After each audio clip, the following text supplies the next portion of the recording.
Vamos lá, gente. Travou minha câmera. Olha que beleza, né? Como eu gosto dessas coisas. Mas enfim, olha, eu vou voltar do ponto que eu estava, tá? Porque a determinação é que a câmera não pode, a gente não pode sair de cena. Então eu vou voltar no ponto que eu estava na aula. É, já tem aí o tempo quase estourado do que foi determinado, mas vamos lá, vai. Vamos pegar o que nós temos aí. Beleza. Tá, então como eu estava falando para vocês, e essa é a diferença. Então, corpo extenso ponto material pode ser a mesma coisa, e dependendo do momento ele é uma coisa, dependendo do momento é outra. Vamos pensar no ônibus. O ônibus é grande, não é grande? Só que se eu penso ele numa viagem de um estado para o outro, o tamanho do ônibus não dá para comparar com a distância entre as duas cidades. Então, nós podemos desprezar. Só que no momento que ele chega na rodoviária, ele precisa estacionar, ele precisa parar na plataforma, aí ele passa a ser o corpo extenso. O motorista não pode chegar a 80 por hora e querer parar na vaga entre outros dois ônibus, ele vai bater com certeza. Então, o que é um corpo extenso? Quando as dimensões do corpo, independente do que ele seja, fazem a diferença na resolução do problema. Lembra da formiga no chão e no seu ouvido? Lembra do ônibus na estrada ou na rodoviária? Então, ponto material, quando as dimensões podem ser desprezadas, não afetando a resolução do problema. Bom, agora acabou. Maravilha! Parte teórica. Nós vamos para a prática. Vamos lá. Vamos para os exercícios exemplo.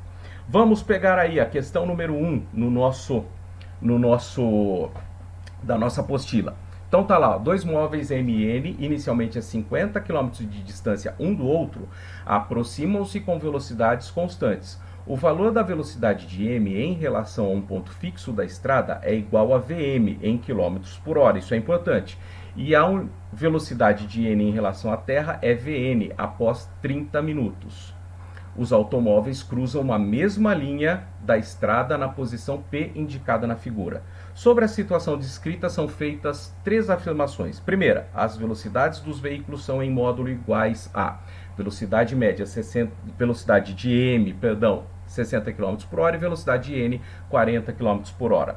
2. Colocando-se a origem do ponto O da figura e orientando-se a trajetória de O para P, as equações horárias dos movimentos são SM igual a 60T, T em horas e S em quilômetros, e SN igual a menos 40T, T em horas e S em quilômetros. 3. Para um referencial fixo no veículo M, o veículo N se aproxima com uma velocidade em módulo de 100 km por hora.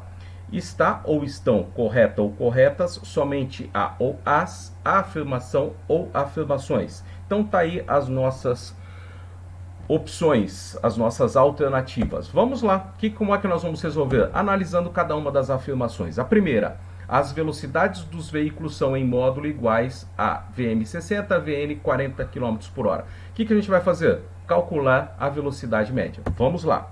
Velocidade média, ΔS sobre ΔT, para M. Então, para M, quanto que ele andou de O até P? Ele andou 30 km. Nós precisamos de dois referenciais, né, para nós conseguirmos calcular a velocidade média. Nós precisamos de um ponto de partida e um ponto de chegada. Então, ele falou que os carros para chegarem no ponto P, que foi o ponto de encontro, eles demoraram 30 minutos. Então é aí que nós vamos pegar a nossa relação. Inclusive a figura mostra isso.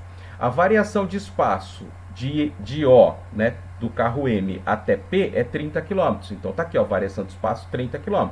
E ele demorou meia hora. Ó, a unidade está em horas. Ele deixou bem claro que o tempo é em horas. Então eu tenho que transformar 30 minutos em horas. E nós sabemos que 30 minutos é meia hora. Por isso eu coloquei o 0,5. Essa parte eu creio que ninguém tem problema. Vamos lá. Todo mundo sabe fazer a transformação de minutos para horas? Vamos lá, coloca aí no chat, por favor. 30 minutos. Quem não sabe que 30 minutos é meia hora? Coloca eu, por favor. Quem sabe que 30 minutos é meia hora, 0,5 horas? Coloca sim. Beleza, lá, já está chovendo de sim aqui. Vamos lá, então, terminando aí esse cálculo. Velocidade média para o carro M é 60 km por hora. Vamos fazer a mesma coisa para o carro N. Então tá lá, mesmo pensamento. Só que agora nós vamos sair de N para P. Nós temos aqui então 20 dividido por meio, que é 40 km por hora.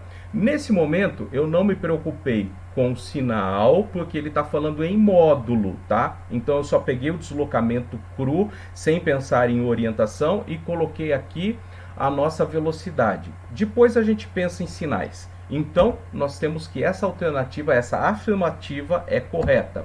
Vamos à segunda.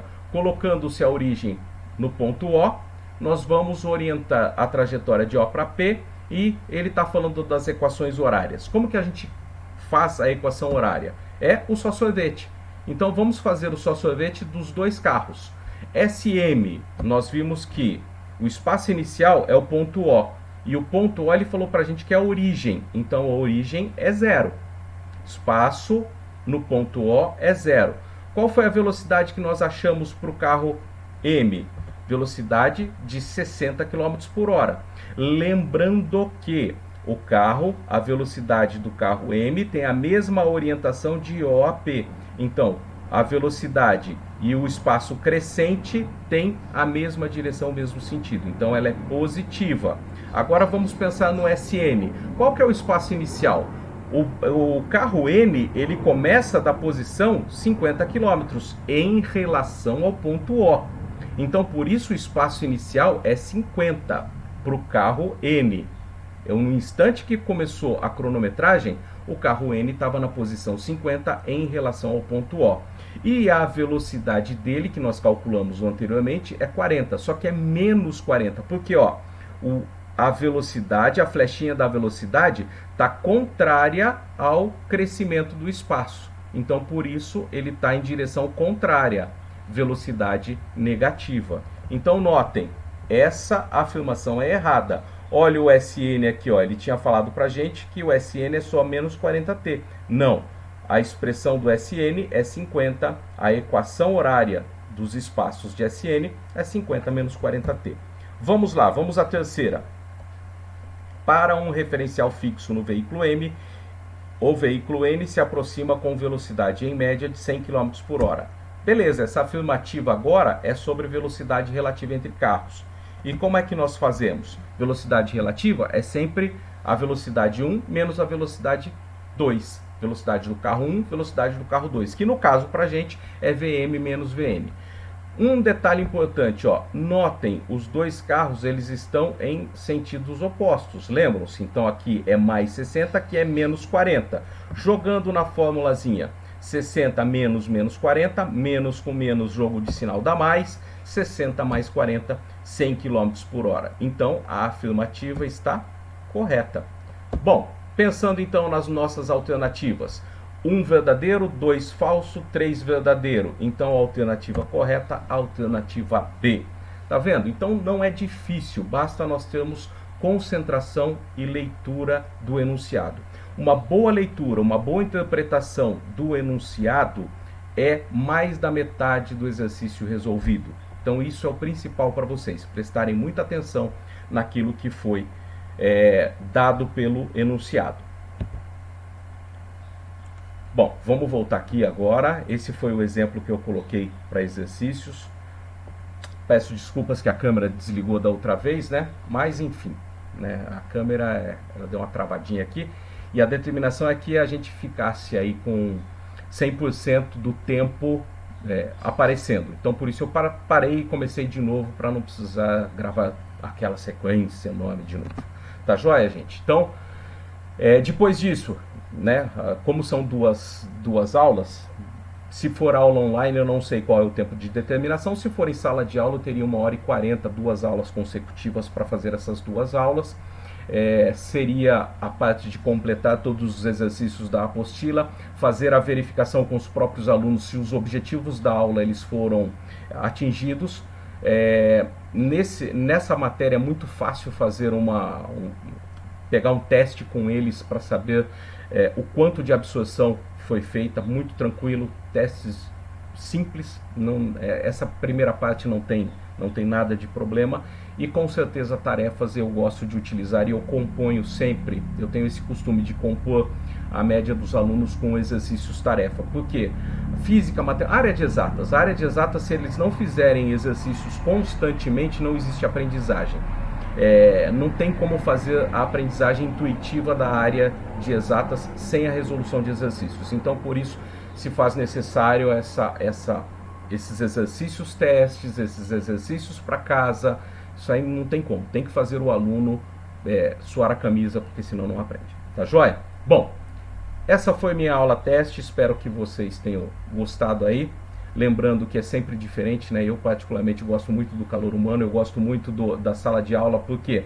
Porque eu instigo os alunos, né? Eu gosto de falar algumas coisas mais complexas, às vezes algumas coisas que não são do dia a dia, do cotidiano ou do dia a dia, eu instigo o aluno até aquele rompante de na hora, né? No calor da explicação, ele não entendi, ou você está ficando louco. Eu gosto de fazer, de instigar os alunos, porque isso faz com que eles prestem mais atenção e isso faz com que haja uma interação entre professor e aluno. Essa coisa de que eu sei e eles não sabem, isso aí já era faz muito tempo.